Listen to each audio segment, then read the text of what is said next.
and welcome to the Hotkeys podcast. This is the show where we talk about everything pop culture and random in the world.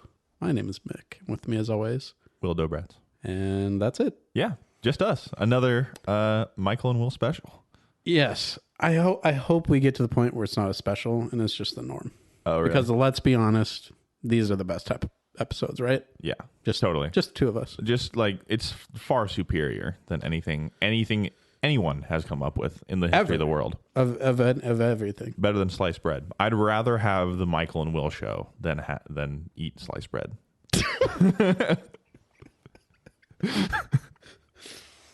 I mean, I'm not going to disagree with you. That's, yeah. Wait, I dig it. So do you mean that like you'd rather have sliced bread? No, I said I wouldn't disagree with you. Oh, sorry. The double negative confused me. I would not Disagree. say the opposite of what you were not saying. Let's move on. Let's move on. So it's April 30th today. Yeah. Last day of the month. Almost May. Almost May. It's almost May. It's going to be May. It's gonna be May tomorrow. I don't even know what that song's about. What song are you referring to? Isn't that a song? Well, it's gonna be May is a song. Yeah. But you said it's gonna. Oh, okay, yeah. Not me. May. It's gonna be May. It's a playoff of an NSYNC song, I think. Oh, is that what it is? Okay. It's gonna be May. That makes a lot of sense. All now, that I actually. do. That It's not sounds enough for you. very in sync. Yeah, or it's Backstreet old JT. Boys. Yeah, Or, I was thinking like Backstreet Boys and Sync. You know, it's a golden era of pop. You know, of boy bands. is it though? I mean, maybe that. What other? I would era? say it is. It was terrible though. Yeah, Let's be honest. But like, I don't know. There's something appealing about it. I feel like, especially because. Sorry, I just need. I know. Is it the laptop just gave a battery low sign when it's plugged in. So that kind of shows. I hate this laptop. Yeah, this so laptop much. is really bad. Landon, it's all your fault. Yeah. Blaming this on Landon. Yes. So yeah, Backstreet Boys. Yeah. It's bad, but it's kind of like Star Wars prequel bad, where there's something like appealing about it. You know, actually, that's funny you bring that up because did you know that I believe it was NSYNC, might have been Backstreet Boys. Either way, doesn't really matter. Did you know that it was either them or like a huge group of people wanted them to be in the Phantom Menace? Really? As like a group in the background, not like main characters or anything, but like at least in the movie. Did you know that? I didn't know that. That would have been terrible. Yeah, it would have made a bad movie worse. Yeah, I mean, okay, where do you stand on the prequels then? Because it sounds like you're kind of you're fighting the they're bad kind of like. And I'll agree. Like the Revenge of the Sith is a top tier is on the upper half of the tier list of Star Wars movies and the lower half. Revenge of the Sith is I think is good. Mm-hmm. And I'll preface this by saying I don't think the prequels are amazing movies. Yeah. I think that they are very flawed. They're not perfect. I think that they are I think I've talked about this before, but I think they're very underappreciated for what they brought to the Star Wars universe. And if you actually think about it, like the storylines that they had in those movies, it was a political, I don't want to say thriller, but like it kind of is though. I mean, kind of in like, there's a really in the sense of like intriguing- different political sides, like, you know, at war with each other. But yeah. I mean, I guess when I think of political thriller, I think more of like a single person going up against, you know, Goliath type of thing, like Jason Bourne or like the Patriot Games with Jack Ryan, that character. I mean, but that's just my definition. You could say a political thriller, and that's always interested me. Like, that's interesting. But then you have, you know, a large group of Star Wars fans that think that politics shouldn't be in Star Wars, but that's not that. Politics has always been in Star Wars. Like that's the foundation of it's the Star rebels Wars. and the Galactic Empire. Yes, like. it's overthrowing a corrupt, a corrupt entity that is evil, and there's another political side that disagrees. Yeah. I mean, that's always been there. And the rebels I think are technically terrorists. Technically, from a certain point of view. The certain point of view argument. Yep. Gotta love it. But so it's like, I agree with you that there were millions of stormtroopers on the Death Star. Yeah. When those terrorists blew it up. And you don't even care. Do you give legitimacy to that moral debate of like, was blowing up the Death Star right because there were tons of workers on it, or were the workers theoretically evil by helping, or were they innocent because they had they were unaware of their moral obligation? So if you look at the movie on its own, I would say that the movie doesn't do a very good job at depicting the lower level employees as like evil. I think that they are just following orders, doing what they're told. I think that they think that what they're doing is right. Mm-hmm. There have been plenty of like extended universe books that have come out. I can't remember what it's called. I think it's called Fallen Star. I think something like that. But it's a Star Wars novel that goes into like actually going through the academy, the Imperial Academy, what they're taught, like their values, what they believe in. There's people that are stationed on the Death Star that you like hear from and you like know their story. And I don't want to spoil too much about the book, but you get a look into their mind and where they're coming from. And there is that level of like, okay, they see these people as terrorists that are like killing, thousands or millions, however many were on the Death Star. And they're completely unaware of like that the higher ups are just like evil. Right. They're just like, and I think that doesn't need to be said. There is like a certain point to the certain point of view where it doesn't work anymore because, and you don't like this word, but I think in this case you would agree. Objectively, Palpatine is evil. I would say, yeah. Vader is, debatable. With the way the story presents Palpatine, he is meant to be an evil character, and there's no redeeming qualities to Palpatine. Yeah. He's just pure evil. Yeah. So from that point, I would say that the Empire is evil. I would say the people that are going to the Academy are following him might not be evil, but they are along the ride with something that is evil. Yeah. It's just that does your unawareness or naiveness, whatever the word is, for like let's say like the U.S. government was doing like war crimes basically, and we didn't know about it, and we were supposed to fight for the book is called Lost Stars. Stars. Okay, and I would recommend listening to the audio version of it because it's. I don't know if you've ever listened to like a Star Wars audiobook, but they integrate like music. They integrate sounds, and it just is a very like all-encompassing spectacle, in my opinion. It's not just someone reading. It's more. I think it's closer to like the old radio plays, if you've ever heard any of those. So it's just a fun ride. But sorry, what was your question? Oh, it was just like if like the U.S. was doing war crimes that we're either not aware of or weren't sure of the implications. Do the soldiers that fight for them aren't necessarily evil? Maybe. Yeah. I don't know. It's a hard question because either answer you pick, you want to flip to the other side. I mean, right? you hear from like World War II. Right. The German soldiers.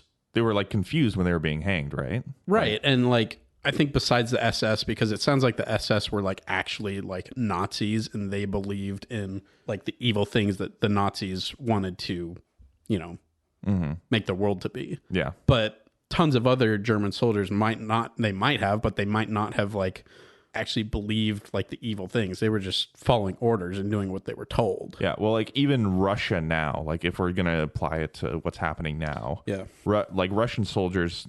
There's plenty of Russian soldiers that I've heard stories of that like they've defected to Ukraine because it's like they're just following orders. They don't want to be there. They might as well like just run away with their Ukrainians like while they're there. And there's also stories of some Russians are confused, like they don't want to be there either. Mm-hmm. They have to, and so I think it's that's just a mess. It is, and I think that's. I mean, whether it's the fictional Star Wars or what's happened and is happening in the real world, I think you always get those people that are simply just doing what they're told. Yeah. They might not believe in the cause, but they have to. They have to. If they don't, there's plenty of people die that consequences. way. Yeah. But yeah, for I guess the original question was about the prequels. Right. Yeah. I said that they're underappreciated because I think that they do add quite a bit of like meat and substance to the Star Wars universe. And I think I've done this where I've compared it to the sequel trilogy, where I can't really say that for those movies. They're kind of opposites. They are, in a sense, because one of them has really good writing. The prequel trilogy, I feel like, has really good writing behind, like in a macro. I think I've said this before. In a macro sense, Yeah. the prequels have great writing. Yep. They have a great overarching story. They have great political themes, and they have messages that are not black and white. And they have some like really cool. It actually has some really cool philosophy on democracy. In that, it borrows from Plato, in that Plato said that democracy leads to tyranny. Yeah. And that kind of, and even though Palpatine manipulated his way to the top, it was the people in the end that were chanting and saying like, Right. like what's the cheesy line that Padme says, like, this is how democracy, this is how liberty dies with thunderous applause. And it's scary because I mean that can easily be the case in reality. Yeah. And that's why I think the Galactic Empire's Rise is so thrilling to me. Yeah. Well, and that's why also like a true democracy isn't necessarily the best thing. But yeah, so I totally see the flaws in the prequels, and I actually don't like Attack of the Clones. I think that that's the worst one. Yeah, that's fair. I think that there are just so many good things that you could pull from Phantom Menace. Yes, Anakin is probably the most annoying in that one. Yes, Jar Jar Binks is the most annoying in that one, but I think that it just has a better story that's being told. I think that the pod race is amazing. Like, that's a fantastic sequence, and I don't think any other Star Wars movie has that level of like excitement in one scene. Interesting. I've never heard that take before. That's an original take. Well, I'm an original type of person. And then Darth Maul. I mean, Darth Maul's Duel of amazing. the Fates. Duel of too. the Fates. Oh gosh. I would say that and duel between those three is far better than what we got in Attack of the Clones with it was Anakin, Obi-Wan, and Dooku, and then Obi-Wan and Dooku, and then Anakin and Dooku, and then Dooku and Yoda. It just, to me, it didn't have that same weight behind. Well, it felt like with Attack of the Clones, like the fights felt a lot more like CGI and choreographed, like unnaturally. Does that make sense? Yeah. Well, and with the Geonosis fight, it was like just an army, which was cool to see because you hadn't seen like that many Jedi before, but it didn't have the same like emotional weight behind what Duel of the Fates was. Yeah, which was like, if I saw somewhere that Dave Filoni said that it's like that's fate, basically. That's why it's called Duel of the Fates. It's because if Qui-Gon would have lived. Yep. Yeah. Like, the fight, and that it just shows that how like awesome Dave Filoni is and how much he gets and understands Star Wars. So yeah, I guess that's my, like, the depth of the writing, and it just makes me sad that like the sequels are what they are. I was actually thinking about this because I was rewatching some scenes from The Last Jedi. Why? Well, I'm gonna actually do something rare and go to bat for that movie. There are some good scenes in that movie. Okay. I'm thinking of the throne room scene when Snoke gets cut in half, and Spoilers. Oh, sorry, spoilers. Everyone has seen the movie. And Rey like grabs the lightsaber and like they team up for the first time. And the music builds during that. That's a well-directed scene. I think the premise is good and interesting. I think that personally, I feel it was a mistake that Snoke was like really not important. Oh, I agree with you. But like the execution of that sequence, I think was good. I think I have some nitpick problems with like the actual choreograph Right, and I'm saying up to that point. So up to the point where the music builds, like the tension, and then like the actual shock factor of like, oh, Snoke's already dead, and then them two teaming up is like, okay, that's a really cool idea. Yeah, it's just everything around it sucks, including what happens going forward, and what happened before, and the context of it. Yeah, because I was rewatching that fight scene, and it made me mad. Because Rey fights like a Sith and Kylo Ren fights like a Jedi. Yeah. It's really weird to watch. It's like his face is stoic. He's kind of dodging, like Kylo Ren's face is stoic and dodging. And Rey is constantly screaming out of anger when she swings. It doesn't make sense. And she's wild. Like she's, her style she's using like wild. anger. She's using anger to fight. Yeah. And it's like, okay, now in my mind, I'm thinking, what if that point they started to switch places? It would be really hard to do to write, right? Yeah. It'd be really difficult to write it in a compelling way.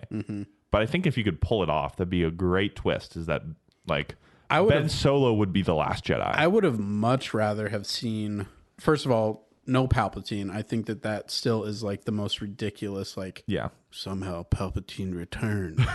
Poor Oscar Isaac. Oh my gosh, yeah. Poor guy. Yeah, I would have much rather seen, like, at the end of Last Jedi, that switch, and then Rey is the Sith, and Ben is the one that's, trying to redeem her. Like, that would have been way more interesting, and something that was so different from, like, anything that we had seen before. Instead, we got both 7 and 9 feel like they're just recycled. I would say 7... because think about the ending of 9. Like, Palpatine gets lightning blasted by a super strong Jedi. It's like we've already seen most of what happens in 9. Like, oh, everybody comes to the rescue and kind of like I get it feels familiar without anything compelling. Is that what I'm trying to say?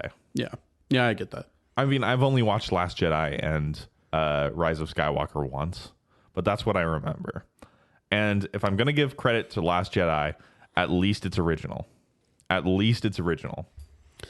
I mean, at least it's original, but originality can be terrible. I know, but I'm just saying that, because I'm in the camp of I think that Force Awakens, it being kind of a rehash of Episode 4, in my opinion, I think that worked out really well for that film and was a good way to like bring people back into the Star Wars universe. But then I look at Last Jedi being original, and their original ideas were crap. Yeah, that's totally fair. That's totally fair. Yeah, I'm just saying that, like, I would have really appreciated if The Last Jedi was written better.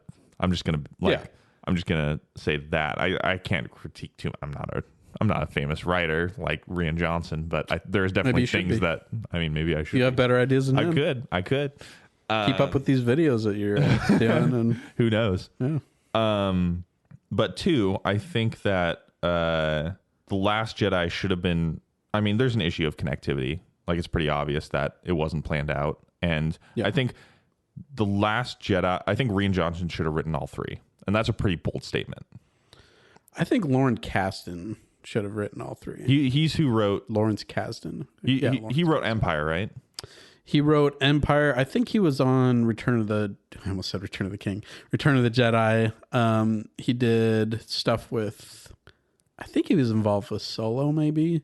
But he was also involved in the Indiana Jones franchise, too. But he was the guy that, like, really molded what Han Solo is and made him, like, awesome. Yeah. But, yeah, he was also involved with Episode 7 as well. Yeah. See, yeah. And I could see that. That would be good too. But still, I think this is why I'm excited for Rian Johnson's new Star Wars trilogy that's reportedly... Rian Johnson. I like Rian better. Anyway. Rian Johnson's Star Wars trilogy. If you like him, okay.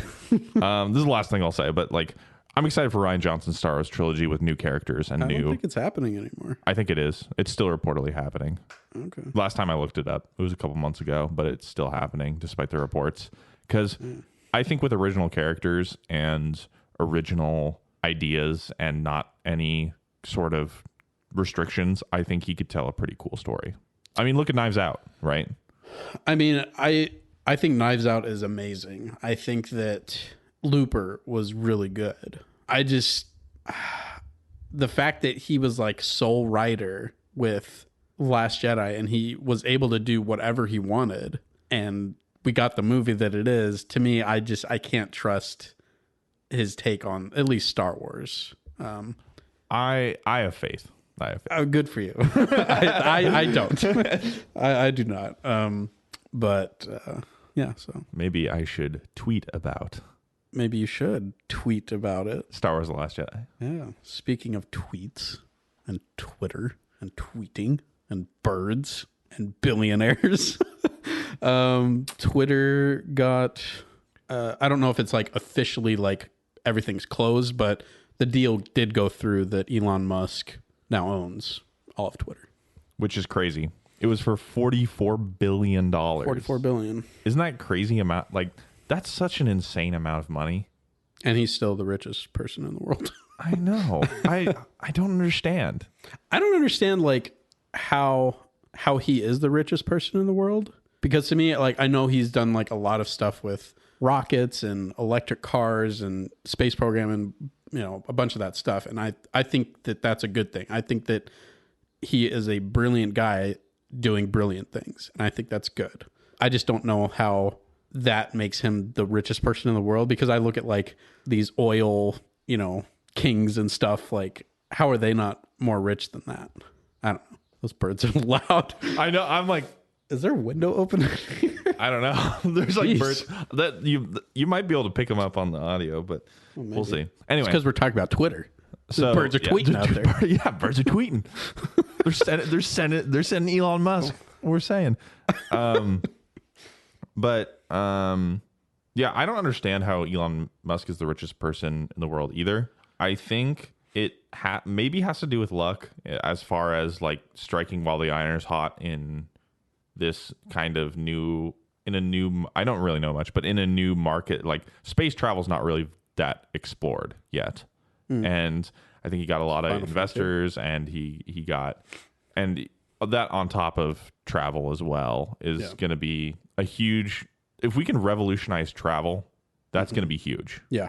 Because travel is a big contributor to not only climate change, but it's also what's holding us back from being more connected. Like, if I can go to Seattle, which is about 6 hours by car from where we're recording, in a couple of minutes, or maybe like 30 minutes or an hour, if there was some sort of like train that's super fast, like a bullet train or something like that. And we have those. It's just not like worldwide. It's not worldwide. But imagine if you were able to connect like something that is as fast as that and as safe as that too. If that's like a safe, reliably fast option, I could get a job like that. That would increase so many different possibilities for what we can do, where we can go. Yeah. Like, you would be able to go to Japan in a couple hours, And I think that someone like Elon Musk is the type of person that like could make that feasibly reality. Do that. Yeah. I mean, he's done that with the electric car before. It was like an almost impossibility. It was very expensive. He made it not those things. So if I will give credit to Elon Musk, is that he's a good businessman. Yes. Yeah. I don't think you couldn't be if you, I don't know what I was saying. If he was as rich as he was, yes. I think that's what you're trying to say. With that being said, I think I'm not a fan of Elon Musk personally. Okay. I think that this is getting into more contemporary. No, I don't. Okay. So this is getting into more contemporary, like, political discussion. Okay. But it's more of, I'm concerned with his very outspoken notion that he wants to revolutionize Twitter for free speech. Okay. How so? So I think there's something to what he's saying in that, there's a bunch of bias towards a certain political party. Yeah. Like, I understand what he's saying. Like, conservative news outlets will get marked and people will get reported and people will get removed. Yeah. Because without very clear lines of why. Yeah. But at the same time, he's thinking about opening the floodgates to free speech, which I think is a really bad idea, because when you look at other apps that have popped up because of Twitter's policies, like I think there was an app called Parler that got removed because it was basically an alt-right, like it was an alt-right app where you can just, it was supposed to be free speech, but it turned alt-right very quickly because nothing was moderated and extreme ideas began to spread, and it actually played like a role, I believe, in like the January 6th like attack on the Capitol. And so I'm kind of afraid that when you open up Twitter to the floodgates, that's going to invite like extreme people, because every company and every social media platform has to have rules of moderation, right? Sure. So if I can't just post, if I were able to post bullying you, like if I were to go on Twitter and bully somebody and get away with it, like people are terrible. They're legitimately terrible. People are terrible, yeah. And they will run with that for as much as they can. And no matter how many people try to be moral on that platform, it's always going to be easier to insult somebody, or there's always going to be people who will just can throw hate speech for free out there. Sure. And that's what I'm kind of concerned about with Elon Musk buying Twitter, is that he's got on the very public record saying he wants to revolutionize how people talk to each other on Twitter. He wants it to be a free speech platform, right? But don't you think, specifically for the United States, that the ability to express our First Amendment free speech, don't you think that that's kind of important to like our rights as Americans? I 100%. I 100% agree with the notion that we should be able to have free speech. I don't know if Twitter's the place. Well, the original idea for Twitter was I don't remember the words exactly, but it was like a public online, not courtyard, but like, I don't remember the just word. A forum that you can post a forum that you can talk about things that's with. A digital representation of like the world. I think it's hard because when you look at Twitter, you have functions like likes and retweets, right? Where you suddenly have a value to something. You add even though it's untangible, right? Or maybe it is tangible technically because the number goes up, but technically it is, but you have something that's not monetary at all. It's this imaginary number, but it's a number that measures how many people like this tweet. And when you throw that into the mix, it suddenly becomes almost mob-like, right? Where I think it can be, yeah. And I'm just I think what I'm trying to get at is that I don't think the way that Twitter, I know the original intent for it was that, but intent doesn't mean that it's the best place for it. I don't know if Twitter should be a place where people can come on and say whatever they want. I don't think actually, because what classifies whatever they want? What classifies, like, it's the debate. It just goes right back to the debate of what's free speech and what's hate speech. And should hate speech be like... I look at it as like what the First Amendment says. Right. If you're not calling or, inciting, calling for violence. Basically. Calling for violence. Right. I think that's where the line should be cut off. I think when you start putting those limitations on like, is that, doing that, or is it hate speech, or is it, your right to say whatever you want to say? I think it gets to the point where it's a little dangerous because you're starting to infringe on that First Amendment. Right. And on that right. But I think you have to look at, like, what about racial slurs? Like, what happens when you call somebody a racial slur? Is that inciting violence? I think that's terrible. I don't think that's... I think it could be... Like, I think that there's a difference between saying a racial slur to someone and then saying, we should go kill this racial slur. Yeah. Or, I want to kill this racial slur. So, like, even if... So, I would probably... If I was Twitter, I would make it so that racial slurs would get you banned. Okay. And I think that's a fair thing because I think that would just enable harassment for minorities is what I'm trying to get at. In my opinion, I would just like, if we allowed racial slurs to be used on the platform, imagine opening Twitter as a minority and what you see is just at least a dozen people calling you a racial slur just because they can and there's no enforcement for it. I think that's terrible, but that's, humans are terrible. Right. And you get that in person too. I mean, you always have those people in life.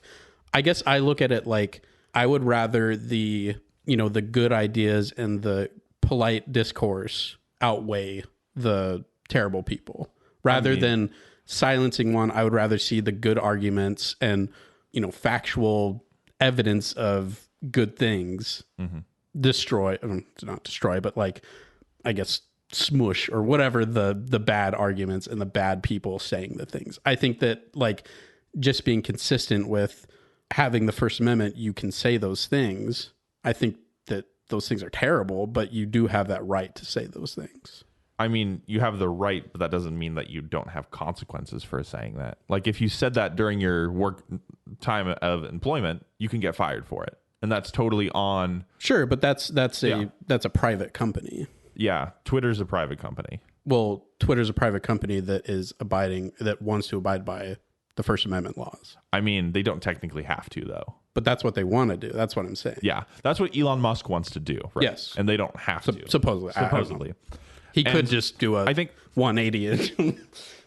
And I think that it's hard because I don't think we can ever get to I agree with you. In an ideal world, we should have everybody be able to come together and stomp out bad ideas with intellectual ones that are healthy for discourse and our debate. But I think that is never with the functions of Twitter with likes and retweets. That is never going to be a reality, I don't think, because of the way that the platform is built. If Elon wants to go that way to be successful, Mr. he'd have Musk to you. Mr. Musk. If Mr. Musk wants to go that way, he'd have to completely reinvent the platform, I think, because the way it incentivizes likes and it incentivizes retweets. Basically, it incentivizes this. Get as many people on board with you as possible. That's what it incentivizes. And there's no healthy discourse can come from somebody that is trying to say things just to get people on board. Like that is somewhat of an underlying part to it too. And and honestly, I don't know how free speech is going to work as a business platform, because if I was a minority seeing racial slurs or homophobic slurs about me and people were just saying that, I'd just get off the platform. That's what I would do. And so it's going to become like Parler, where it's just this constant like feedback loop of just terribleness. At least in my opinion, that's what's going to happen. Yeah, but I mean, you kind of answered like what you could do. You could just not be on the platform. And then the platform turns into like this extremist, basically. This extremist platform. It doesn't mean it will. If all the people who... Because there will still be those people on, I mean, let's face it, left and right. Yeah. The left side that do have good arguments and, want to have a polite discussion and, proper discord with the people on the right. I think that there will be plenty of those people still on the platform. And I think that's how it should be. Yeah. I'm just saying, like, I think that it should be fair for both sides of the spectrum to have equal playing field, equal, like, laid out rules, because the rules, not right now, but like what they have been very like murky and very leaning to one side. Yes, and there's an obvious bias there. Yeah. I think that what he's doing, Mr. Musk, is just leveling the playing field, abiding by the First Amendment, which I think is very clear of what is legal and what is, illegal and what should be prosecuted. I think that just making Twitter basically follow by those laws, I think that's a good thing. I think that you have some points, though. I think that there will be terrible people on Twitter, as there are terrible people in the world. I don't think you're ever going to get rid of those people, but I look at it as the better thing for Twitter is just being more open, more available for free speech. I think it's good, but yeah, I do understand what you're saying. And and it could definitely it could definitely go that way, where it's just going to be a better platform because people are going to take on more responsibility, and they're going to talk better, because that's definitely a possibility. So I guess we'll just have to see what happens. Yeah, and it will be interesting. There's no way to tell now. So. No, it will be interesting to see, what changes, or if there's really a noticeable, I don't know. It's possible nothing changes. It's very possible. It could be like a very minimal, and I'm not really on Twitter, so I don't really. It could be like a few people get unbanned, And that's about it. Like, that's very possible that it could be just, it's literally that's it. I think you will see people that were banned prior for very murky decisions or like not even laid out decision. I think you'll see a lot of those people come back. But again, it's like, at the end of the day, I don't really care that much because I'm just not on Twitter. But I think the people that are on Twitter that have been, banned or suppressed or, treated unfairly because of a bias, I think that if Twitter goes that way, it's just more fair. And that's what I think is important, is just to have a fair platform for everybody, no matter what side of the political spectrum you're on. Yeah. And we'll see. Yeah, we'll see. It'll be interesting to see what happens. Yeah. So you haven't been on the podcast in it's been a couple weeks. I've been a busy bee on weekends for a couple weeks. So, and you've been gone, right? I have been gone. That first week I was it's been 2 weeks since I've gone. The first week I was actually in California. So. Yes. Beautiful San Jose. Ooh. Yeah, San Jose. San Jose. Yeah. What were you doing in NorCal? Jose? So I was actually at a Super Smash Brothers tournament in San Jose. It was a blast. It sounded like a blast. Yeah. So I'll kind of the pictures give some background. Look like a blast. I'll give some background on it. So it's a Super Smash Brothers tournament that has multiple Smash Brothers games there. It's the biggest tournament it might be the biggest tournament of the year or the second biggest tournament of the year. And there's over 4,000 attendees. Like in the US? Yeah. Wow. So it was in San Jose, California. And it's called Genesis 8. Genesis 8. Okay. So Genesis is the name of the series of tournaments. There's been Genesis 1, 2, 3. You get the idea. And this is the 8th one. It's been delayed multiple times because of COVID, which is nice that we're finally back to actually having gives you more practice tournaments. Too. Yeah. Yeah. More time to prepare. Oh yeah. I went as both a spectator and a competitor. So I very recently, I don't think I've talked about this. I very recently getting into competing in Super Smash Brothers Ultimate. So which is the newest Super Smash Brothers. You did a tournament here. I've done a couple tournaments here. Okay, and we talked about those, right? I don't think maybe. I don't know. I can't remember. Maybe. But I didn't do very well. I still haven't won a set yet. I don't think I've won a game even. But I'm learning fast. There's so much to the game that you have to think about. It's almost insane. Well, and for someone in your position who, when you play with all of us, I mean, you're instantly the best. So it's like, until you play that person that's like significantly better, it's hard to like see that perspective. Yeah. It's like, I'm easily the best of my friend group. Yeah. But when I go and play other people at tournaments, it's like I'm getting stomped. Yeah. I'm getting destroyed. And it's like, okay, I got a lot of catching up to do. Yep. So, and it's really fun. I enjoy the game a lot. There's even the back and forth and the different kind of mindsets and the mind games you can play with each other is really fun. Yeah. Like one time I'll like, as an example, I'll run up and do something and then I'll fake it later so that I try to get them to do something, like to freak out, to panic. And then I can deal a ton of damage to them because they freaked out and panic. Like that's kind of my game plan, is that you want to try to get them to do stuff or keep them guessing at what I'm going to do. So I've never been to like any gaming tournament or anything. I've seen some videos, but are you like sitting side by side with the person? Are you able to talk to the person? Yeah. So like, it's kind of awkward because it's like you go and you play your opponent and you're like, how's it going? Good, good. Like, good luck, man. Ready to play. Ready to play. Okay. And then you start playing. So how it worked was there was like easily hundreds and hundreds of monitors in this big giant convention center. You sit down next to the person and then you play and then you report to your, pool leader. They're called pools, right? Where, it's a group of matches, and then you report to your pool leader like, "Hey, I won," or the other person, if they win, is like, "Hey, I won," and you're like, "Oh, I'm so sad. I'm gonna cry. I'm gonna Which that never happened to you. Right? Oh yeah, I totally won all my matches and won the entire thing. Yep.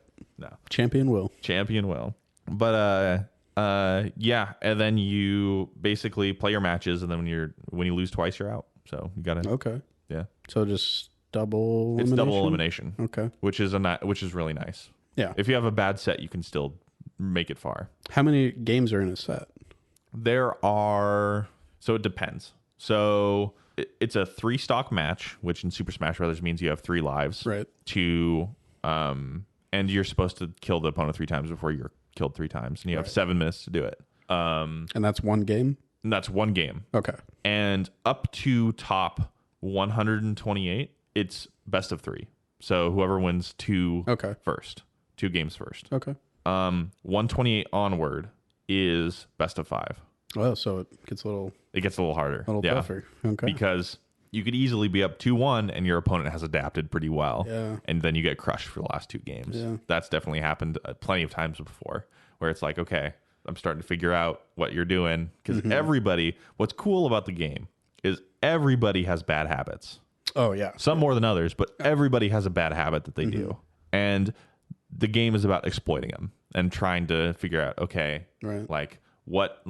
it might not be obvious. Some people do the same option every time, and it's obvious that you can just kill them if they roll in or jump in a certain time every time. Yeah.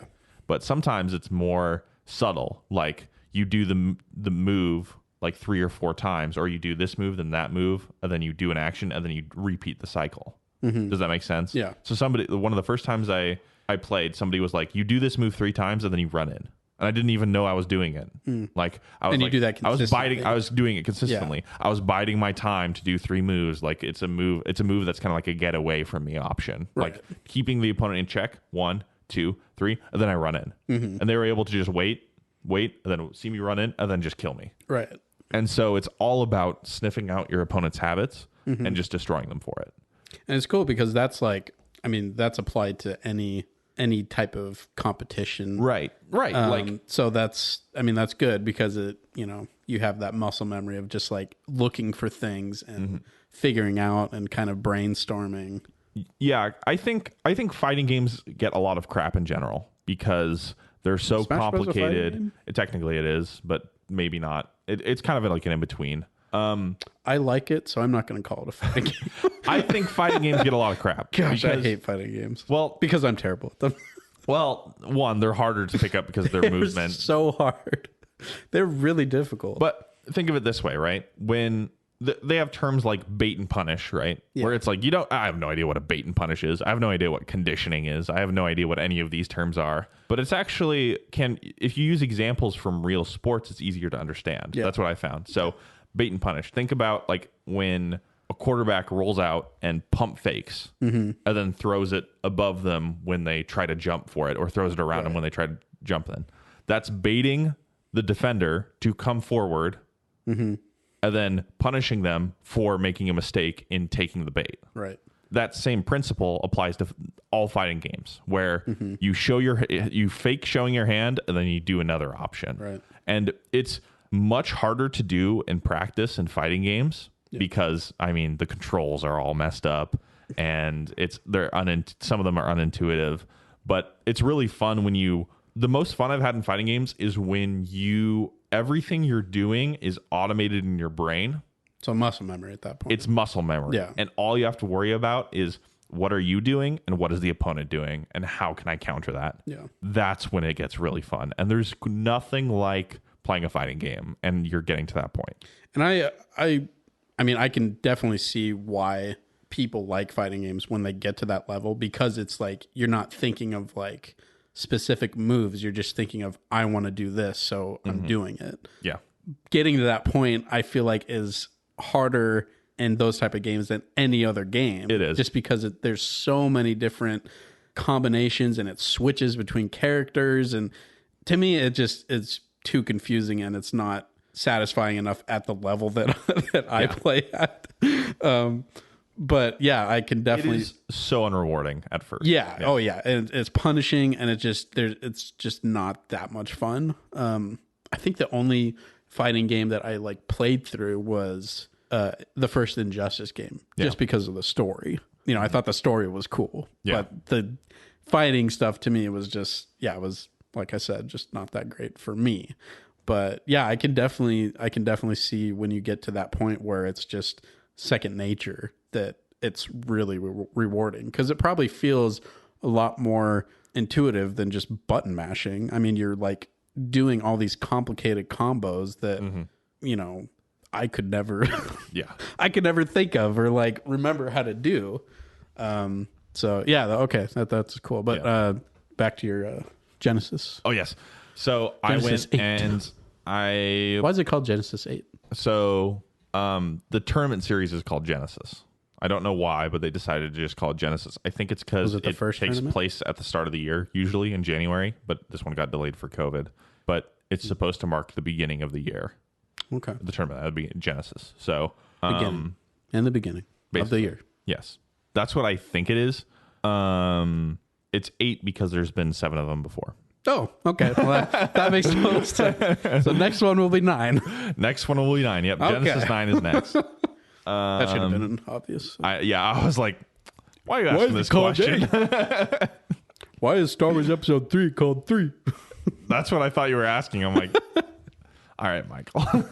But yeah, I went, I played a lot of people. I made a lot of friends. And it's almost weird seeing like famous people. Like I'll use quote and quote because they're not actually super famous. But like definitely famous in that community. Some of them are actually a little famous. Like, did you play like a basketball player?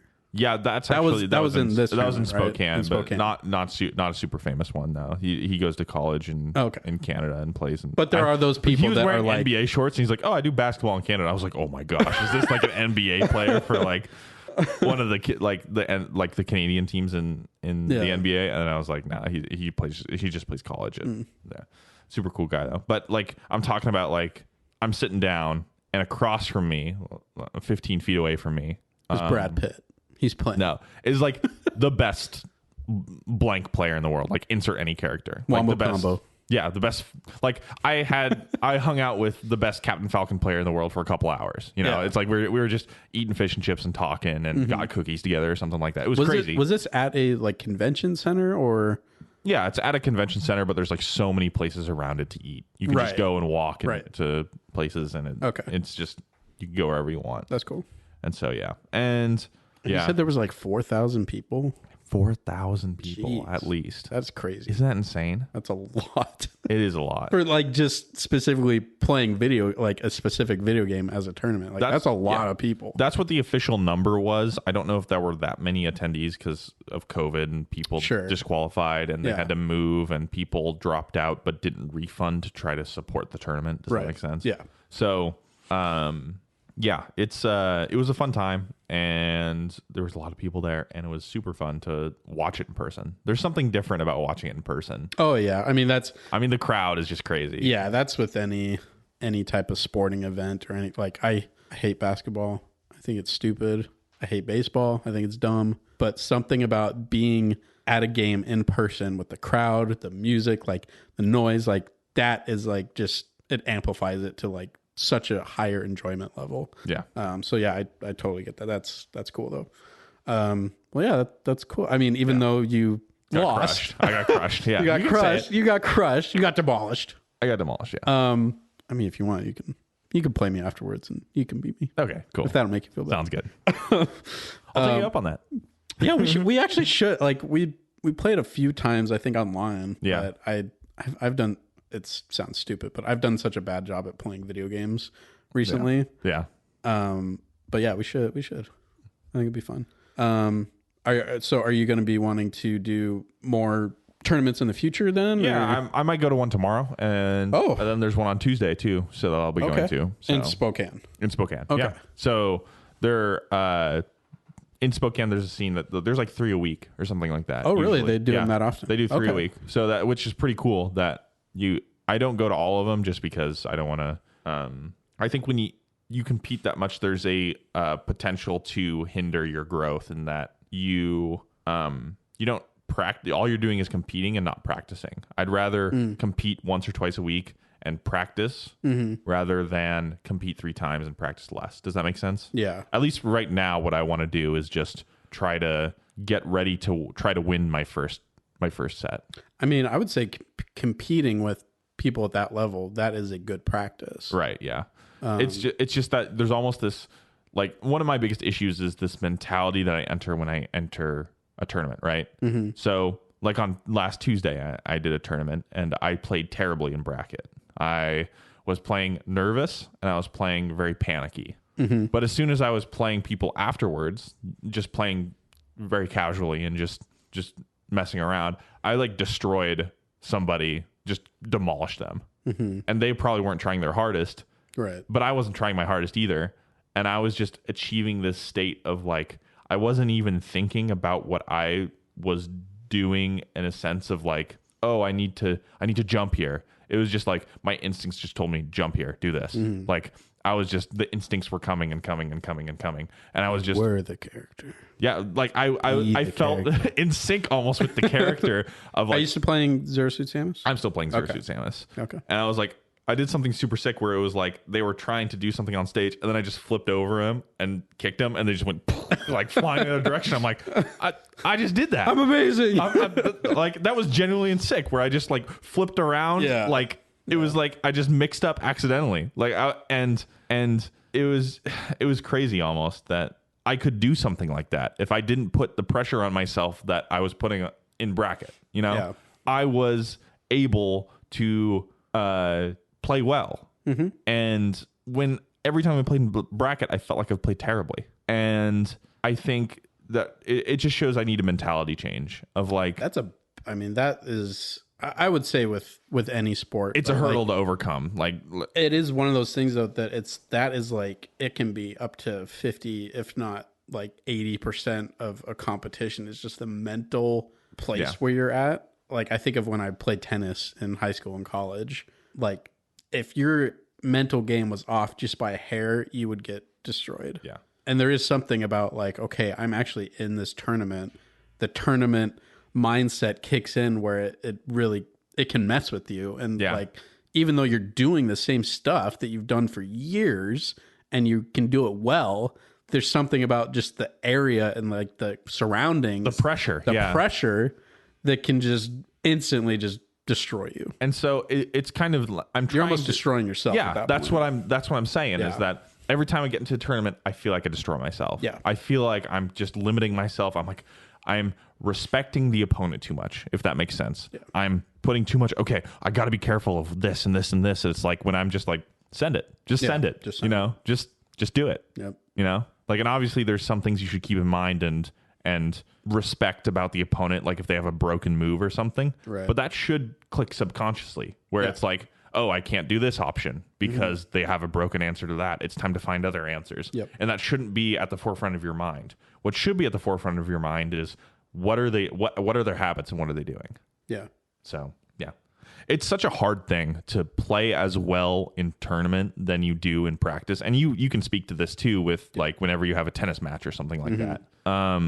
It's so difficult to get to that level where you're comfortable, right? Yeah. And maybe you'll never be as comfortable as you are just playing, normally but there's almost a sense of like I almost can't focus on the game or focus on the match because I'm so worried about the match itself. Does that make sense? Yeah, and I feel like too, you almost have to I don't want to say worry, but you have to like focus on what your opponent is doing. You need to get to the mental space where you don't focus on what you're doing, where it is just that muscle memory instead of thinking, oh, I'm doing this wrong, I need to fix it. It's he's doing that wrong. Yeah. I need to take advantage of that. I need to exploit that. I need to exploit that. And that is a very, very difficult place to get in any type of competition or even like life in general. Like that. Yeah. That's hard. But I think that's what separates the winners from the losers, the almost winners. Yeah. We call them almost winners. We call them almost winners. Like I was almost a winner of the entire tournament. I mean, it's not a lie.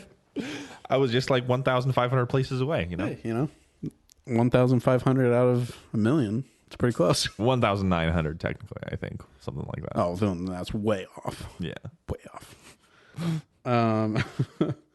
We could talk about it a little bit, but I think we talked about it last week or 2 weeks ago. Have you been keeping up anything with Amber Heard and a little bit Johnny Depp trial? Not super close, as in like, oh, they said like not this person said that. All I know is that she pooped in his bed. That's really all I know. That's all you need to know. That's all I kind of want to know. Like, I'm like, all right, I don't want to know what Amber Heard's up to. If that's breaking news, I'm like, what other things is going to come up? I also heard, though, I think she lied about money she donated to charity. She did. Or something like that. She did lie. And that's a big no-no.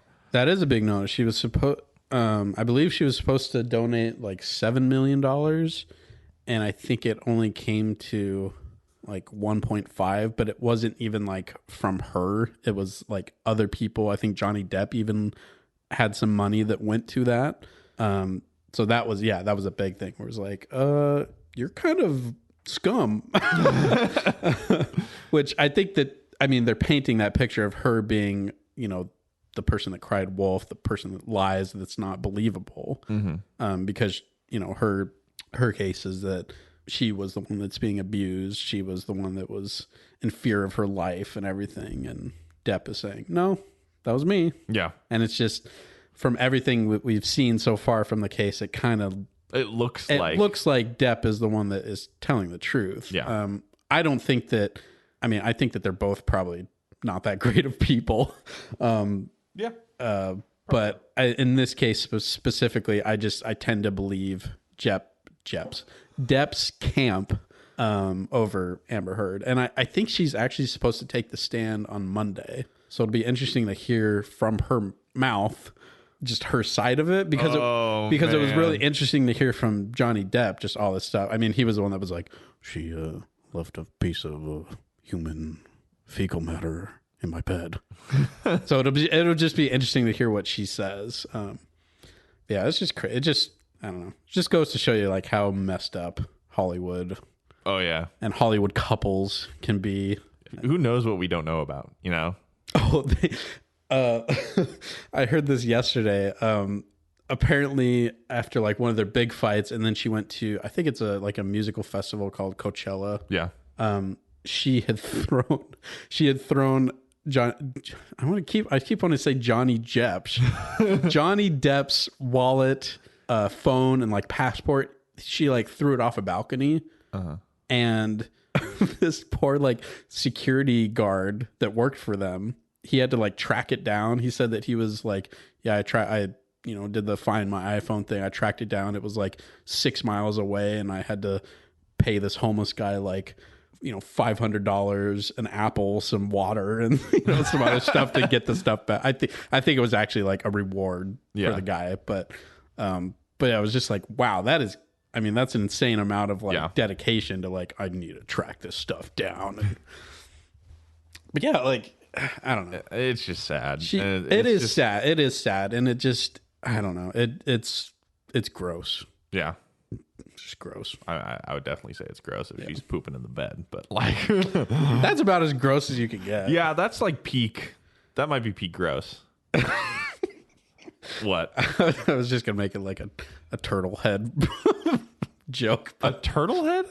Yeah, like never mind. Never mind. Okay, all right. Never mind. But yeah, with that specifically though, she was saying like, oh, it was just it was a prank, it was a joke, it was joking around. Who jokes like that? And like, he had been going through, like, I think his mom was dying at the time. Like, he was just in a very bad like mental state. So just like pooping in a bed, I mean, that's insane all the time, but like specifically at that point in their relationship and where he was, like, that's just like, that's not a prank. That's just being absolutely cruel and disgusting. Yeah. A piece of fecal matter. I don't know if you've actually seen that scene, but just him describing it is so funny because he's so like, he's a weird guy. Yeah. And just the way he talks is weird, but he's just like dancing around it for so long. And he's just like, there was a photograph of our bed, and there was a human fecal matter. It's funny, but yeah, it'll be interesting to hear what she has to say about it. Yeah, hear what goes on from here on out, because it's from already a circus. It's already a circus. We'll see how crazy it gets. Yeah. Well, and a big part of like what people have a problem with, like Johnny Depp was fired from the Fantastic Beasts movie. He was let go from Disney from like future Pirates of the Caribbean stuff. And Amber's still an Aquaman, right? Amber's still an Aquaman. I mean, so I don't know if this is like, if it was always like this. I'm assuming that they are looking at this closely and editing as they go. But the last I heard, she's in the movie for 10 minutes. But it's like, even then, in my opinion, if it's 10 minutes, you could probably just cut her out completely and it won't make that much of a difference. Is she the main love interest for Aquaman? She is, yeah. Interesting. I feel like you just recast her. I would definitely recast her at this point. I haven't seen Aquaman, but I thought Aquaman was fine. Yeah. I didn't think it was bad. That's what I heard. I thought it was, like, I've heard it's fine. I feel like you don't want to lose that character, right? You just recast. Just recast. Yeah. A lot of people are saying get Johnny Depp to play. Yeah. Of course. Dude, tell me he wouldn't play that part. That is absolutely something that he would be like, yes, I will do that. Put me in a red wig. I've worn one before for roles. Yeah.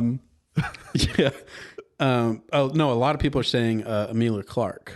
Oh yeah, that'd be great. And they've worked together before, so they have the on-screen chemistry. I think that would be totally fine, and she's awesome. Yeah. Emilia Clarke is awesome. She love Emilia Clarke. Yeah, she's really cool. So it'd be cool to see someone that's not terrible.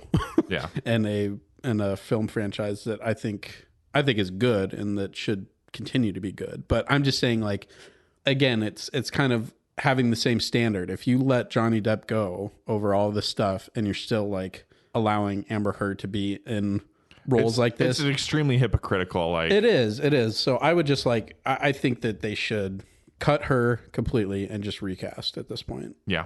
And if she's in it for 10 minutes, put somebody new in there. Yeah. Delay Aquaman. Like, delay it. I think it's been delayed already. So it's like, just delay it again.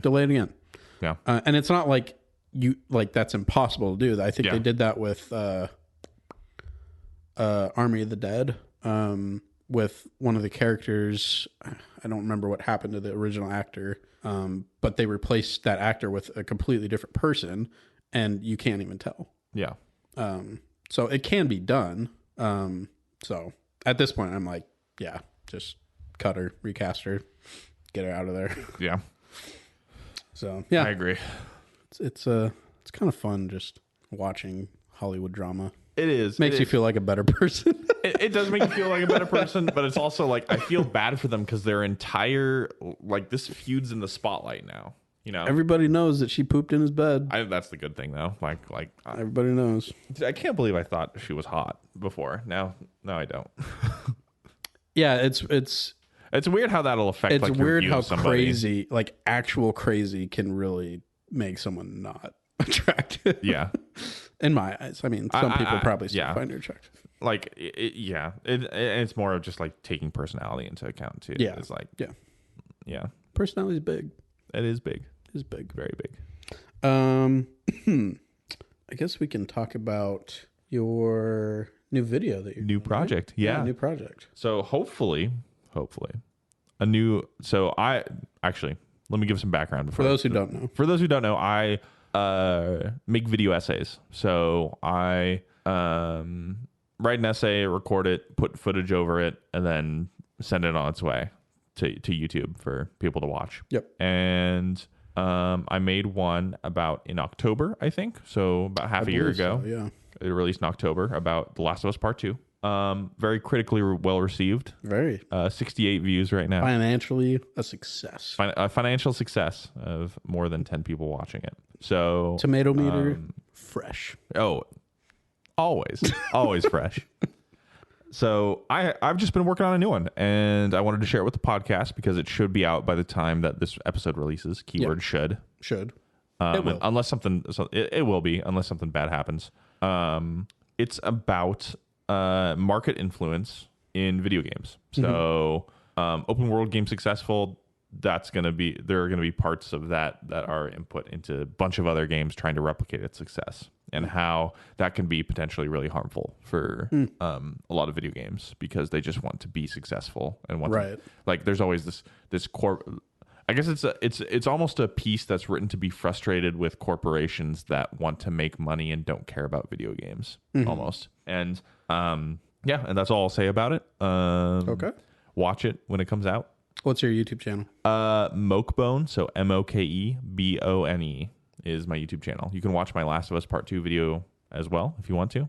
No pressure though. Pressure. Everybody, you should watch it because I thought it was a very good video. Oh, thank you. Especially if you agree with the fact that Last of Us 2 wasn't... A little bit of a disappointment. A little bit of disappointment. I mean, it's still great even if you don't agree, but for me, I got a lot of like acknowledgement of my thoughts about the game. Yeah. And one of my favorite things about writing video essays is it's so everything is up to me. Mm-hmm. It is a outlet that I can use to be creative.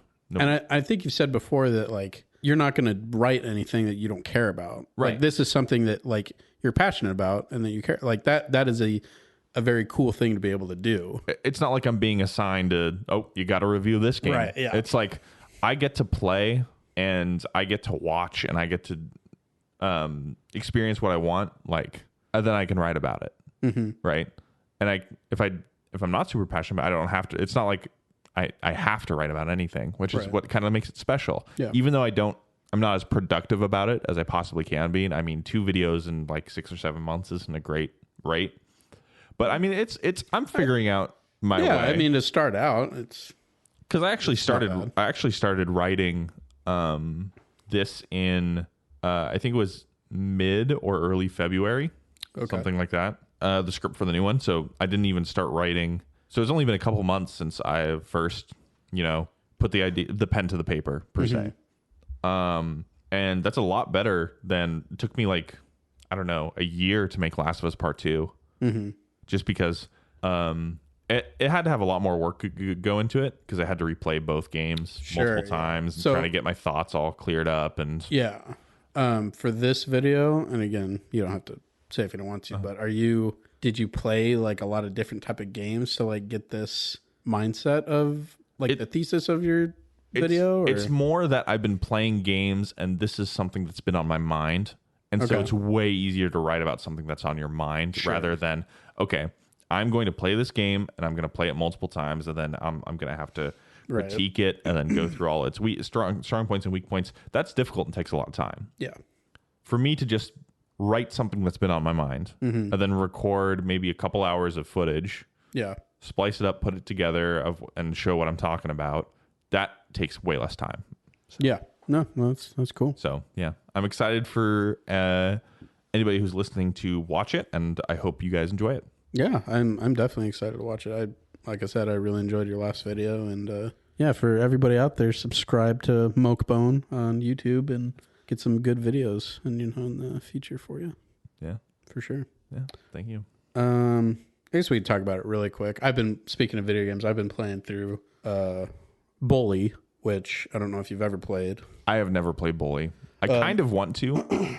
I would suggest playing it. I'm playing it on the PS5. I just bought it on the store. I think it's the PS4 version, which is actually the PS3 version, which is originally from the PlayStation 2. Wow. So that's a GTA right there. A lot of systems removed. The reason why I'm playing through it is because I've been very excited just for the upcoming Hogwarts Legacy game and just figuring out like what the game could be like, what similarities it could have to in my mind of what I would want from like a Hogwarts game. And the only game that I could really think that was in that realm is Bully. Bully is a game where you are a 15-year-old student at this terrible private school, but you are a student, so you are going to classes, you have classmates, you have a day and night cycle, but you also go on for lack of a better term, adventures, like separate adventures from just going to school. Mm-hmm. So I would say it's like very similar to... Sounds like it'll pretty much be what Hogwarts Legacy is going to be. I think it'll be like very much in that same vein. Obviously there will be differences, but so yeah, I wanted, and I'd played the game when it came out, I think like 2006 or something when it came out. but I have an idea of what to expect or what to possibly expect. Who knows? It could be completely different. But to me, it just, if it has that same type of DNA that Bully has, Hogwarts Legacy, then I'll be happy. And I think that is the proper way to do that type of game. But yeah, I would suggest playing Bully. It's very much a, typical Rockstar game. So it's the humor is very. Do you have to mash X to run? Excuse me. You don't. Oh, thank goodness. I think you can run. You can run fast just holding down X. You can run a tiny bit faster by pressing X. I don't think I've ever mashed X to run. I just hold it down. I remember in GTA, I'm just. Yeah, no, just mashing that button to go as fast as I can. I don't think you have this to. This is so old. Yeah, you don't have to do that, I don't think. But I actually enjoy Bully, the story, probably better than any of the GTA stuff. I think it's just more fun, in my opinion. Yeah. Just the premise of you being kind of a terrible kid at a terrible school with other terrible kids is just, it's funny to me. It's more interesting. It's more interesting. And it's a little more toned, not a little more, it's quite a bit more toned down than your GTAs. It's a T rating. Oh, gotcha. But it's still in that vein of just over the top characters just being ridiculous and just kind of weird and stuff. But, it's been a lot of fun, just revisiting it. And I know Dave, I don't know if he's talked about it, but the music in the game is one of the best soundtracks from a video game. I don't know who the composer was, but he did a fantastic job because really, I would never expect Bully to have. I wouldn't either, but a top tier soundtrack. The music is great, and just the atmosphere of the game is so much fun. So I would suggest playing it. The classroom stuff. They're basically just kind of mini games. Press X at the right time or press square here. So I think your chemistry class is like that, where you are just kind of a rhythm game with the different buttons. Art class is like a, draw, reveal a photo that's there without getting killed by floating erasers and stuff. English is a word scrambler mini game. Gotcha. Or word unscrambler. PE or gym is different physical activities. So you play dodgeball. Yeah. Or you do wrestling. But when you do those, and same with the other classes too, it gives you upgrades for your character. So you have to pass those classes in order to have a more advanced character that you're playing. So gotcha. when you go to gym and you do gym 1 and you're wrestling and you pass that class, you get better fighting skills. This sounds like a game that I've played a lot. Yeah? It sounds like Persona. And Persona might be that might have some similarities to Hogwarts Legacy in terms of classes and just upgrading your guy. So, but yeah, I would suggest playing Bully. I don't think it's that long of a game, but just it's a fun time. It's a fun time. Yeah, it is a little janky just because you're playing. It's old. It's an old game, and it definitely wasn't intended for a PlayStation 5. Yeah. So it takes a little bit getting used to the cameras. Kind of frustrating sometimes, but why am I looking up close at this character? I don't zoom out, please. Yeah, That's one of my biggest complaints with old games. Please zoom out. Or allow me to control the camera at all. Yeah. When it's oh nope. Right. Whoopsies. So yeah, I've been having fun with that game. Nice. And again, I'm very excited for Hogwarts Legacy. I'm hoping it doesn't get pushed. I kind of have a feeling it might, but as of right now, it's supposed to still come out in holiday this year. So we'll see. I mean, if not, at least we'll have God of War. If that doesn't get pushed, it's reportedly not being pushed. They've said multiple times over the past few months that it's still on track for this year. Hopefully, yeah. We'll see. Hope so. We'll at least have God of War this year. Hopefully. Hate it when stuff gets pushed. I know, but it makes it better. It makes it better. Makes it better, but I have to wait. I know. I hate waiting. And I hate waiting. I hate waiting. I don't want to be patient. I just want to play the game. Yeah, or watch the movie, or eat the food. Yeah, exactly. When your food doesn't come out when you're sitting 2 hours at the restaurant. When it gets pushed. Yeah. Delayed. Like, sorry, 2:30. Sorry, 3 hours. And it's like, oh my gosh. It sucks. Then you ask for cheesy fries as compensation. Are you referring to something? Yeah. There was a time where we were sitting at an Outback Steakhouse for hours waiting for our food. And waitress was like, oh, you can get a free appetizer or something. And I was like, cheesy fries. we got to go with the cheesy fries. Clear choice. And I think it was Landon that's like, no, you idiot. We ask for a discount off of our regular items. And we got to eat for free, basically. Yep. So, because the discount turned it, like the waitress brought up, oh, they want a discount. I'll just give them the meal for free. So that was a long wait. That was stupid. It was hours. It was really dumb. I don't think I've been back there. I haven't. No, I haven't. I don't know. Why did we decide to go there? I think it was a fringe, like Landon wanted to go to Outback. I'm pretty sure. Like we were deciding on places, and Landon was like, I really am feeling a steak. And it's like, all right, sure, we'll get steak. We'll go to Outback. Gosh, thank God we have a Texas Roadhouse. I know. Texas Roadhouse is far superior. Far superior. Just because of their bread. Oh. I mean, that's not wrong. Their bread is fantastic. The bread and the cinnamon butter. Their cinnamon butter. I'm dying over here. That's good. Good stuff. It's so good. It's so good. We before the show we talked about going to have lunch or something after. Where do you want to go? I don't know. Where do you want to go for lunch? I don't know. I had what's good around here? I had fish and chips yesterday, so fish and chips are off the table. That's a very underrated pub food. Yeah.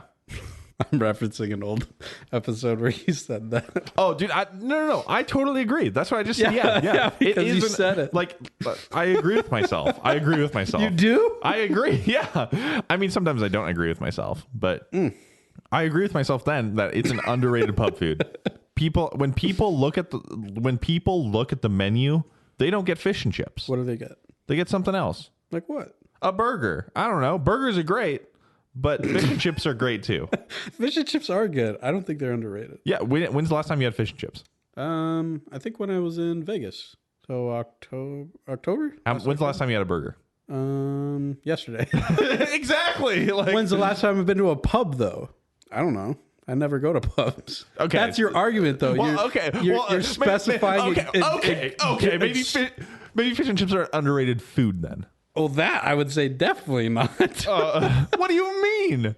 When's the last time you actually gotten them? You said October. Where are there places around here? There's like fish and chips from like a bunch of local pubs. I can list them. Pubs scare me. Why do pubs scare you? Because they're local and there's like dark and. Oh no, scary. Local food. It terrifies me so. I'd rather have big chains. I believe in chains. I would rather eat at chains like McDonald's where the workers are underpaid and they just they just undercook everything. Fish fillet. Oh my god. No, I'm kidding. I'm kidding. Dave dies by the fish fillet. Gosh, that is disgusting. That's wrong. That is one of the grossest things you could put in your mouth from a fast food restaurant. That is true. Just gonna dunk on Dave for a little bit there. Do it again. Dunk. Okay. Good. Crowd goes wild. And it's more exciting because you're there with the crowd. Exactly. It all comes full circle. Yep. Here at Hotkeys. Genesis 12. Genesis 12. That's not until like 4 more years though. Yeah, that is true. That is true. See, I learned. Yeah. I remembered. Wow, you're such a fast student, Michael. I am very fast. Don't challenge me. I will destroy. Sonic speed. Did you see the new Sonic movie? No, I haven't seen either of them, and I kind of want to watch it. So I didn't watch the first one. I've heard it's not that bad though. Yeah. And the same with the second one. I've heard it's not that bad. I heard Idris Elba was pretty cool in the second one. Yeah. He's Knuckles. Knuckles. Yeah. My Sonic knowledge is like very, very limited. Yeah. But yeah, I heard it wasn't that bad. I also heard that Jim Carrey is probably retiring. Yeah. That's true. I don't think he's very happy with Hollywood. So I think he's... You saw him talk about the Oscars thing. With, and so I think that's kind of what set him off, where it was like, all right, I'm done. Which is a shame, because I like Jim Carrey a lot, but he deserves a retirement too. He deserves it. Interesting use that. Let's move on. Use that wording, Will. I mean, hey, I agree. I think he's deserved it. Yeah. All right. Okay. I guess we'll have to agree. Oh, so you agree with yourself? I agree with myself this time. And me. And you. Thank you. So, are you me? I can't tell you that. So, if A is equal to B and B is equal to C, then A is equal to C, right? Not unless... I don't know. Not unless C is equal to D. Not unless... We're just talking nonsense at this point. Let's finish this podcast. Yeah, I want to get lunch. With not podcast, not nonsense. Okay. Where do you want to go for lunch? Wow,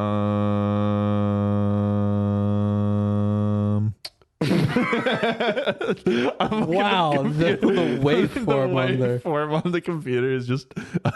Here, I want to see what this noise makes. Oh.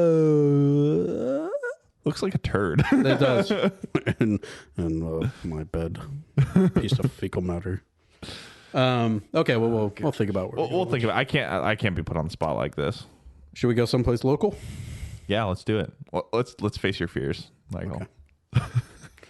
Is Arby's local? You can't be serious. You cannot be serious. Taco Bell. I don't think Taco Bells are locally owned. I think McDonald's are the only chains that are. Well, there you go. Yeah, let's go to McDonald's. Let's get fish and chips there. You know what I am actually feeling? Hot Thai food. I could go for some sweet Thai food. I don't know. I'm trying to gauge where my stomach is right now, my bowels. Right, like if you need to be prepared for it to be destroyed afterwards for Thai. Yeah, I mean, I don't get as spicy as you do. I'm thinking of notching it up to 3. Ooh, really? 3 spicy, yeah. Do you like spicy? I like it, and when I don't like it, I learn to like it.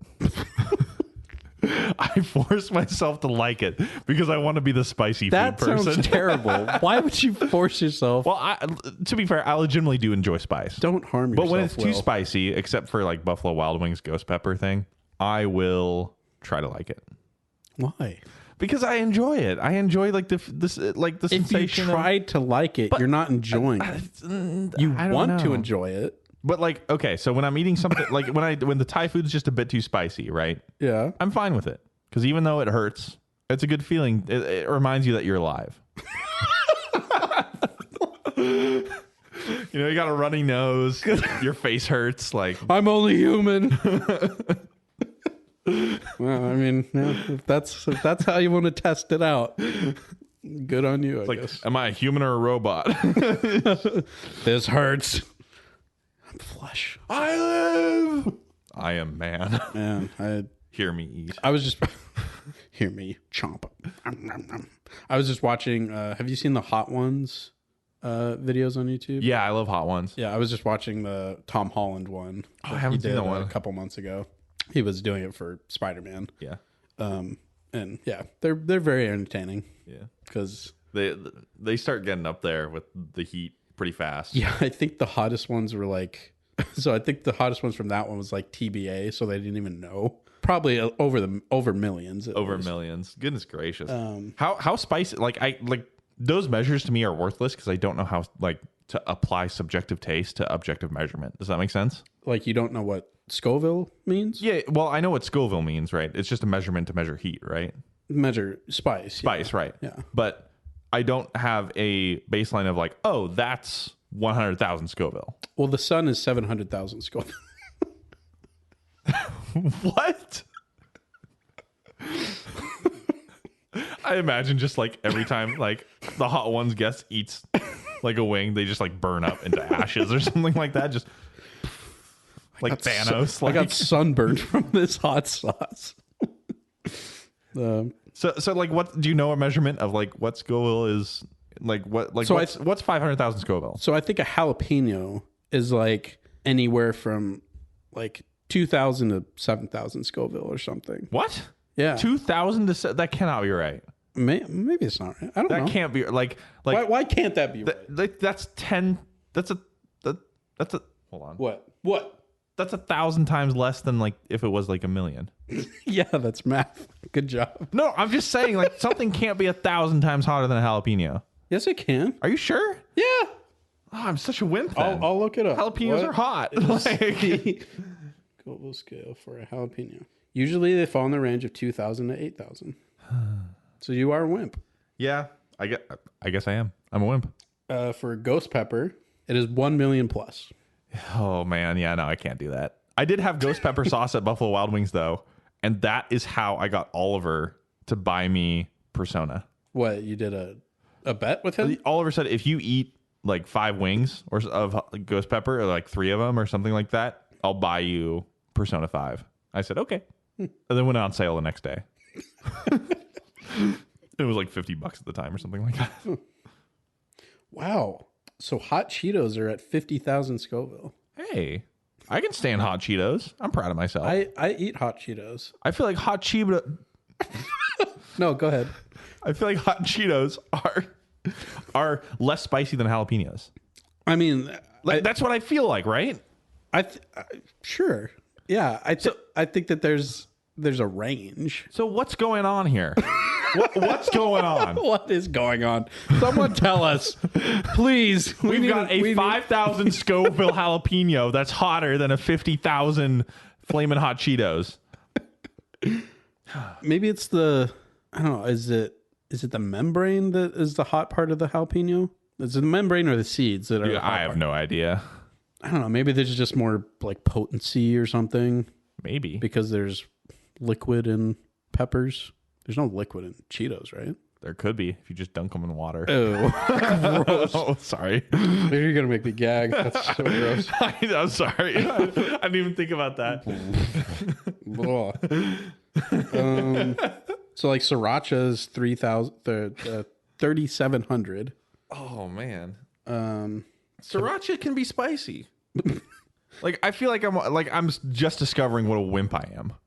With It took you this long. Tom Holland is doing like 600, 700,000 million Dude, Scovilles. he's Spider-Man. I mean, look, he doesn't handle it well. It looks painful. Like if you watch the video, he's suffering. Then the other guy, what's his name? The bald dude. Oh, the one the that's host of the conducting the interview? Yeah. He's just like, oh, yeah, no big deal. Well, and he does it every interview. I don't know how he put up with that. I don't know. I mean, I think he is used to it. So At he this knows point, what's coming, but he has to have like 0 taste buds left. I mean, probably all burnt off by now. I guess so. Because you're literally burning your taste buds, right? Is that what you're doing? I think so. I don't know. Maybe that's just an urban myth, but like I thought spice was like your taste buds just crying out in pain.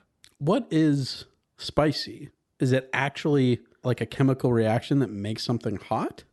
I don't know. Why not? Why don't you know? Dude, I'm not like a spice major. Like You're a spice boy. Yeah. You need a spice girl. Yeah. Spice girl. Spice Girls. Yeah. No, I was never into Spice Girls. Yeah, I wasn't either. I don't know. I don't know one of their songs. I don't think. I couldn't tell you the name. I know. don't know. Don't you wish your girlfriend was hot like me? No, that's Katy Perry. No, that's not Katy Perry. Isn't that Beyonce? Maybe. I don't know. I don't know. We don't know anything. We're so lost. Oh gosh. We're out swimming in the ocean with no like drowning in Scoville. Yeah. How much Scoville? At least over 1 million. Are we drowning in a single Scoville? Well, at this point, probably. Yeah. We know nothing. One large collective Scoville. Just one. Just one. It's giant though. So it crushes us. Yeah. It crushes us, or we drown in it. Isn't that what? That's the same thing. No, you don't. No, it's not. If you drown in the ocean, you're being crushed by the water. No, you're not. You're. No, you're not. What? What? Do not pause this, Michael. Do not pause this. Edit. If you're drowning, you are running out of oxygen. Yes. To breathe. Yes. So you have to breathe. Your system forces you to breathe. Yes. And so when you breathe in, you breathe in water. Yes. And your body cannot survive without oxygen. Yes. So you die by suffocation. and then your body has no air in it, and then you start sinking, so the water crushes you. I mean, eventually. But you die of no oxygen first. And then the water crushes you. Yes, but that's like saying you get shot and then you get crushed by Megatron. It's like... What? Like if you were in a Transformers movie and you got shot and died and then you got crushed by Megatron, you wouldn't say the cause of death is Megatron. No, if you get shot in real life and you're standing and you fall and you hit your head on the fall...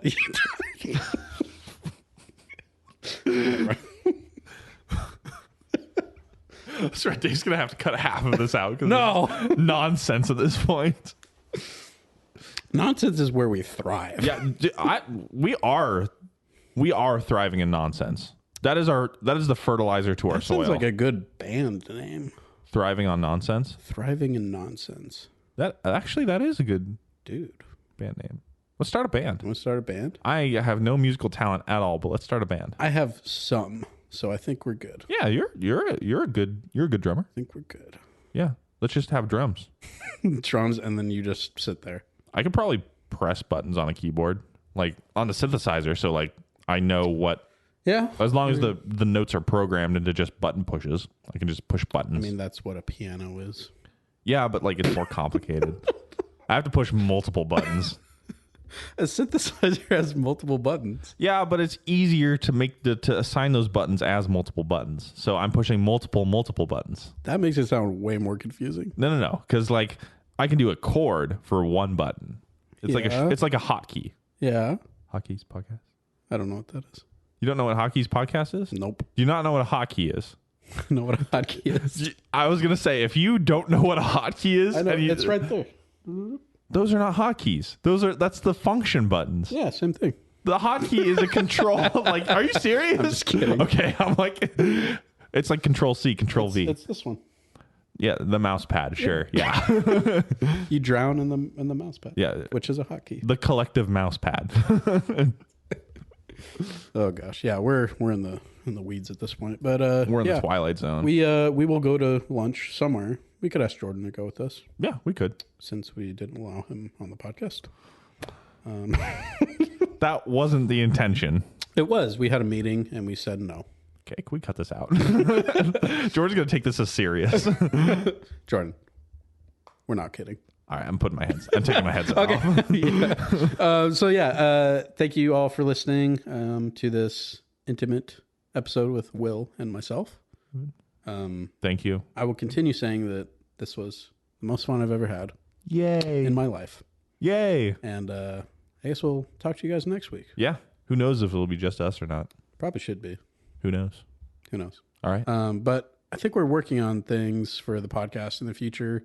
Don't know if we're going to announce it yet, but we're working on some stuff. There is much to look forward to. Much to look forward to. So be ready for some changes. Some changes. Maybe not, but probably. So I'll leave you with that. Goodbye. Bye-bye. Delete. Thank you for listening to this week's episode of the Hotkeys podcast. You can find us on iTunes, Google Play, Spotify, CastBox, YouTube, and other podcasting platforms. Visit our website, www.hotkeyspodcast.com. Follow us on Twitter at Hotkeys Podcast and join our Facebook group at facebook.com/HKHotkeys. Please like and review us and subscribe to the show on whichever platforms you use. Finally, you can contact us via email at hosts@hotkeyspodcast.com.